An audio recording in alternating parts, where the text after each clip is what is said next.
আসসালামু আলাইকুম। কেমন আছেন সবাই? আশা করি সবাই ভালো আছেন। যদিও সারা দেশে প্রচণ্ড তাপপ্রবাহ চলতেছে, যার কারণে মানসিকভাবে আসলে কেউ ভালো নেই হয়তোবা। তারপরেও এখন বিজনেস তো করতে হয়। যাই হোক, যারা পোল্ট্রি রিলেটেড বিজনেসের সাথে সম্পৃক্ত রয়েছেন তাদের জন্য দু একটা কথা বলার জন্য আসলাম। মূলত এখন যারা বাচ্চা কেনাবেচা করতেছেন তারা আসলে সতর্কতার সাথে বাচ্চা ট্রান্সপোর্ট করবেন। আশা করি দিনের বেলায় ট্রান্সপোর্ট না করা উত্তম, রাতের বেলায় করাই ভালো আমার মনে হয়। আর যারা খামারি পর্যায়ে যারা রয়েছেন, এখন তো অধিক গরমের সময় আপনারা চেষ্টা করবেন যে ঘরকে কিভাবে শীতল করা যায়, ঠান্ডা করা যায়, সেই বিষয়গুলো একটা লক্ষ্য রাখলে মনে হয় বেটার হয়। তবে আপনারা এই সময় মুরগিতে নিয়মিত আপনার স্যালাইন এগুলি দেওয়া ভালো, বিশেষ করে দুপুরবেলায়। আর মুরগিকে উচ্চমাত্রার হাই প্রোটিনযুক্ত খাবারগুলা যদি আপনারা প্রতিদিন দুপুরবেলায় অফ রাখেন, সেক্ষেত্রে আপনার মুরগির স্ট্রোক করার সম্ভাবনা কমে যাবে।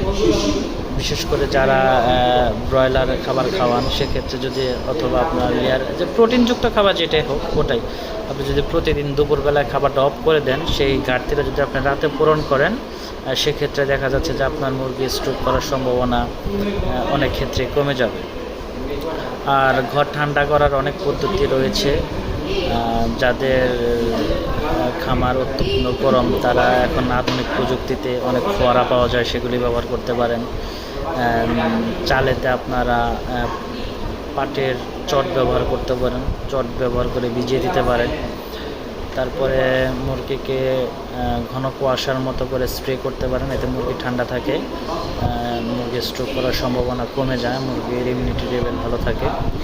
আর মুরগির ইমিউনিটি বাড়ানোর জন্য বিভিন্ন প্রকার এখন স্ট্রেসল পাওয়া যায়, হাইড্রোসল পাওয়া যায়, আপনার ভিটামিন সি পাওয়া যায়, এগুলি ব্যবহার করবেন বেশি বেশি, মুরগির ইমিউনিটি বেড়ে যাবে। আর দুপুরবেলায় খাবারটা অফ করে রাখলে সেটার চাহিদা আপনি বিকালে পূরণ করলেন, সেক্ষেত্রে আপনার মুরগি স্ট্রোক করার সম্ভাবনা কমে যাবে। যাই হোক, এই দু একটা কথাই বললাম আর কি। সবাই ভালো থাকবেন, সুস্থ থাকবেন, আপনাদের শুভকামনা করছি ফার্মের জন্য। আমার জন্য সবাই দোয়া করবেন। আমারও ছোটোখাটো একটা ফার্ম আছে, যাতে আমিও ভালোভাবে থাকতে পারি, ফার্ম পরিচালনা করতে পারি। আল্লাহ হাফিজ।